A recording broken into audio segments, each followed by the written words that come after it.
Good morning, everyone. This is Miss Kristen from Riverside's Kidman welcoming you to this beautiful Sunday morning. This month, we are focusing on humility. Humility is putting others first by giving up what we think we deserve.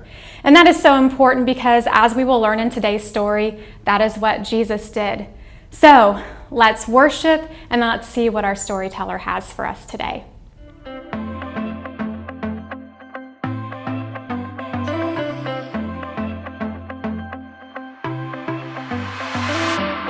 Everywhere that I go, you're there with me.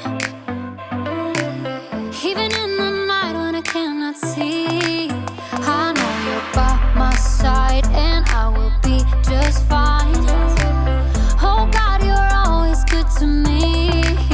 I wanna say thank you, thank you. I will live my life to praise you, and lift you high. Every night and day I'll follow in your ways. I wanna say thank you, thank you. I wanna say thank you, God.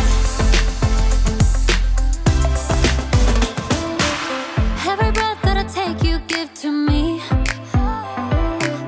Every brand new day is a blessing. I know you're by my side and I will be just fine. Oh God, you're always good to me. I wanna say thank you. I will live my life to praise you, and lift you high. Every night and day I'll follow in your ways. I wanna say thank you. I wanna say thank you, God. I wanna say thank you for mercy and kindness, for grace that is endless, love and forgiveness. I wanna say thank you for mercy and kindness, for grace that is endless, love and forgiveness. I wanna say thank you. I will live my life to praise you, and lift you high. Every night and day I'll follow in your ways. I wanna say thank you. I wanna say thank you, God. I wanna say thank you, God. I wanna say thank you, God.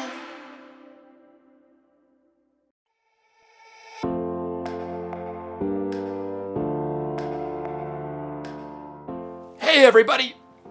I'm Jake. I'm really sorry if I look or sound funny today. My shirt's really tight, and I'm afraid if I breathe out, I'll pop a button.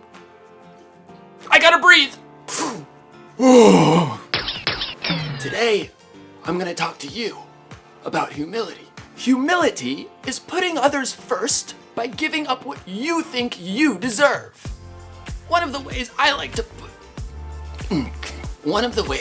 put others first. So you're probably thinking that the smart thing to do would be to change shirts. Well, I already tried that, but none of my shirts fit today, or any of my clothes. At first I thought maybe I had gained a little weight. I mean, I have been eating a lot of mustard-filled donuts lately, but even my shoes don't fit, and I don't think I gained any weight in my feet. Almost got it, almost. Or my head. I don't know what's happening right now. Wait a second. I bet one of my friends is playing another April Fool's Month surprise on me. They switched all my clothes with smaller versions of my clothes. Man, that's elaborate. I gotta do something now. That's the rules of April Fool's Month. Somebody does something to me, I'm gotta do something back. Something big. Something that's never been done before. I'll put a bucket of confetti over the door. So whoever walks through will get a bucket of confetti all over them. Yeah, Jake, you're a genius. Nope. Easy, boy. So, today's story is about how we should treat people like they're more important than we are. I can't wait to try that after I prove to everyone that I'm the best at April Fool's Month surprises. Yeah! Oh.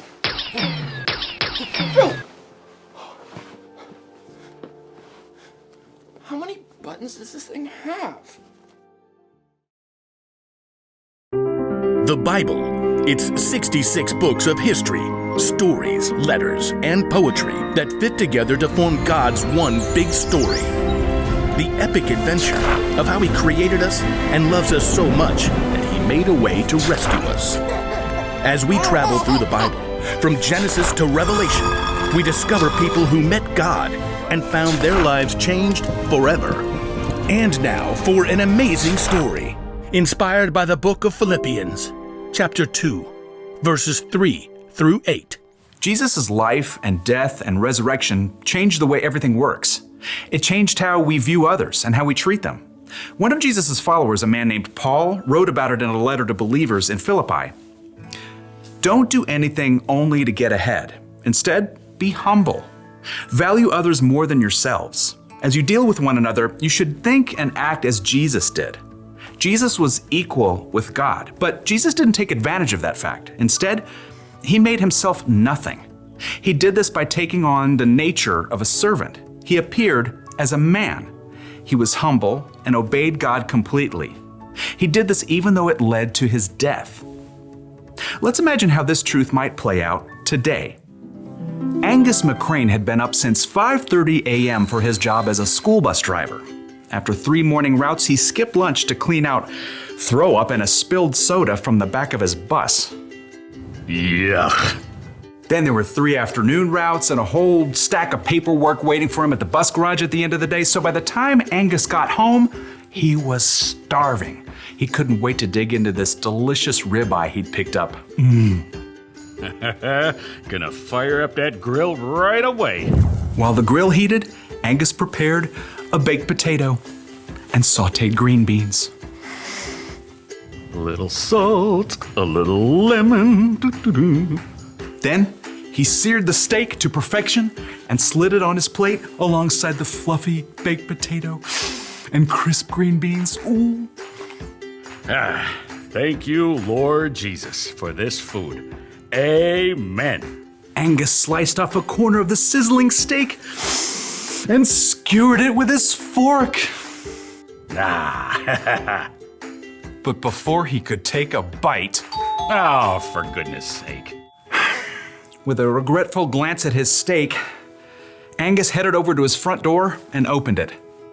His new, chipper neighbor Marge stood there, holding an enormous Siamese cat.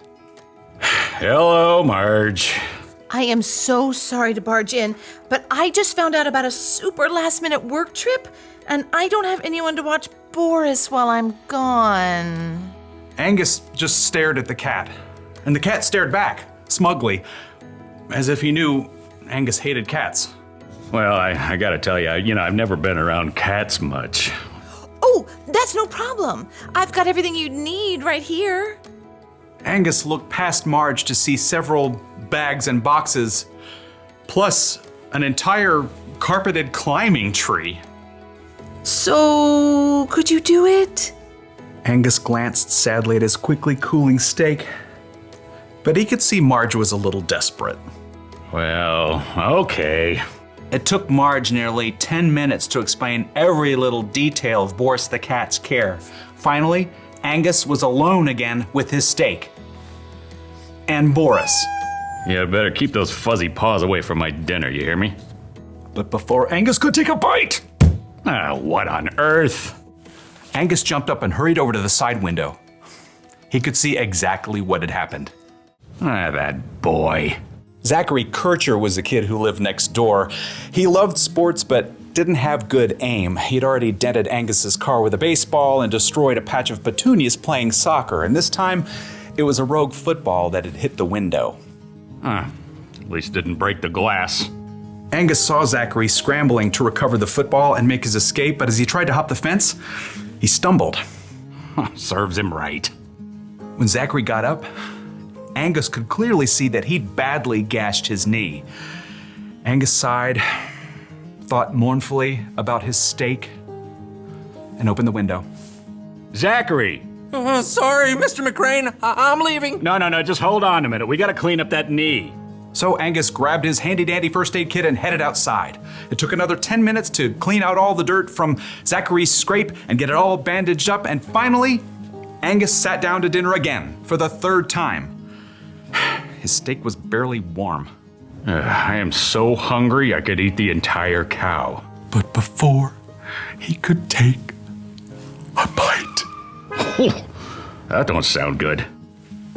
Angus ran to the front window. It appeared that the neighborhood ice cream truck had swerved to avoid Zachary, who had ran into the road to chase his football. Big no-no. And now that truck was listing sideways on a flat tire. You have got to be kidding me. Angus opened the front door and headed down the sidewalk. The poor teenage driver was checking out the damage. It's my first day on the job. I wrecked the truck. They'll fire me. Nah, it's just a flat, son. You wait right here.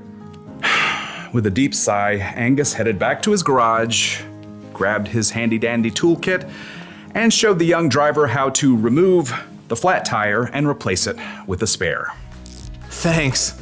I'd totally give you an ice cream sandwich, but they might fire me for giving stuff away. Angus wiped the grease off his hands as he watched the ice cream truck ramble down the street. Speaking of ice, his dinner must be stone cold by now.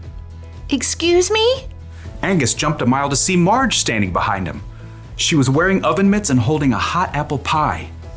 Steam seeped from the cracks. I can't eat this since I've got to leave. I thought you might like it. Well, glory be. Angus inhaled the heavenly smell.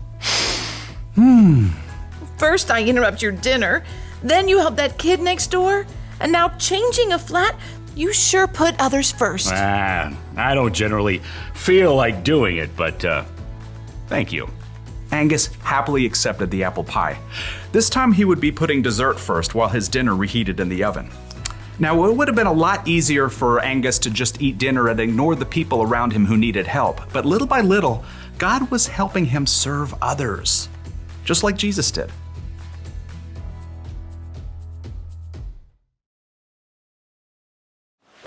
Okay, so the bucket of confetti is set. As soon as someone walks through the door, the bucket will fall and they'll get covered in confetti. But let me think for a second, because something doesn't quite fit right. I'm supposed to think and act like Jesus did when he was here. Well, how did he think and act? Jesus is like God's only son, but instead of staying in some big heavenly castle, he came here as a baby and then grew up serving people, helping people who are sick, teaching people who wanted to learn. Then he died for us and came back to life. So, how did Jesus think? He thought that people mattered a whole lot. And how did he act? He loved and served and gave up everything for people. Gave up what he deserved for me. And you know the rules. Somebody does something for me, I've got to do something back. So I took the confetti myself, so no one else would have to. I mean, it's not even a big deal. I like confetti. And these aren't even my clothes. Ugh. Sometimes putting others first gets a little messy. But you know what? That's okay. You don't put others first because it's easy. You should put others first because that's what Jesus did for you. That's the one thing I learned today. Put others first because Jesus put you first. I'm gonna say that over and over again so I'll remember.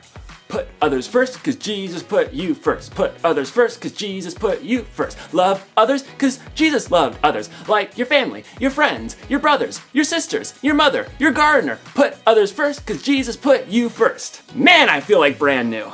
It's like putting on a fresh pair of clothes, except clothes that actually fit. Ugh. I'm gonna need to change. I am getting confetti in my lungs.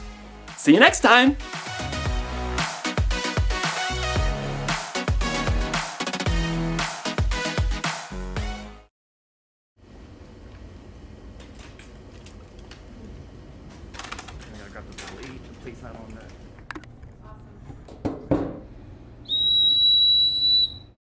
All right, y'all ready?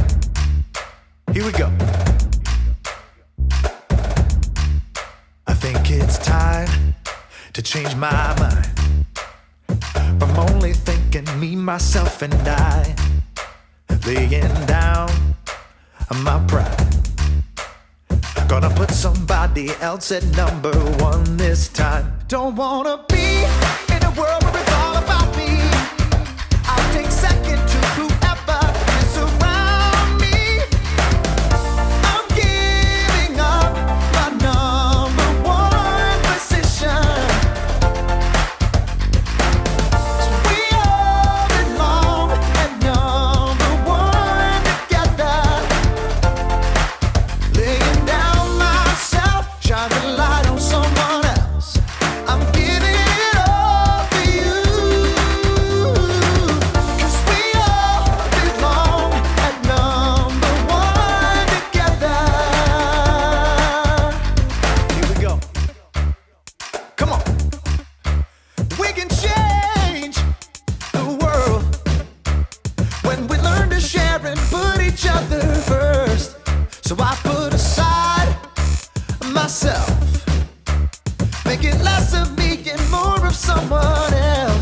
giving more for anyone around me.